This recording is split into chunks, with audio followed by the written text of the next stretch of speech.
বউ, ও বউ, এদিকে একবার ঘুরে শোনা। আজকে হবে না গো। কেন রে মারা হবে না মানে? কিছু বুঝো না নাকি তুমি? কেন, কি হয়েছে বলো, কেন হবে না? নোংরা হয়েছে শরীরে, আজকে হবে না। চুপ করে ঘুমাও। কই মারা, গোটা ঘর তো পরিষ্কার, কোনো দিকে তো কোনো নোংরা দেখতে পেছি না। হ্যাঁ পাচুদা, ও নোংরা লয়কু। তা কোথা নোংরা হইলো?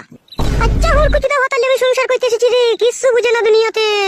তা কি হয়েছে বল, শোনা আমার, না বলে কি করে বুঝবো মারা? আমি কি আগে বিয়ে করেছিলাম? এই তো জীবনে প্রথম বিয়ে করলাম, আর তুই আমার প্রথম বউ। চুপ করে শুয়ে পড়ো, আমার মেন্স হয়েছে। সেটা আবার কি জিনিস, মেন্সি মানে? ডিসক্লেমার, এই ভিডিও থেকে বাচ্চারা দূরে থাকো। বাল আমার, এটাও বুঝো না তুমি? বুঝি না বলেই তো মারা জিজ্ঞেস করছি। মারার বাল তো রাগ করছিস কেন? মারার বাল আমার একটু বুঝিয়ে বল না, মারার বাল। ও হে কেন চুদা, মেন্স হলে বইয়ের কাছে শুতে নাই গো, শুলে পারে পেটে বাচ্চা চলে আসবে। তুমি বুঝো না কেন বাল আমার? ও সাদা, এই ব্যাপার। তা বাচ্চা হোক না মারার বাল, বাচ্চা হলে অসুবিধা কি আছে? বাচ্চাকে খাওয়াবো পড়াবো তো আমি, তোর এত চাপ কিসের? এর তো আর কটা দিন, আর 2-3 দিন ধৈর্য ধরে থাকো তাহলেই হয়ে যাবে। না মারা, আমি ধৈর্য ধরে থাকতে পারছি না মারার বাল, একবার এদিকে ঘুর। বাইরে যাও, বাইরে যাও, বেগুন গাছের গোড়াতে গিয়ে হ্যান্ডেল মেরে শুয়ে যাও।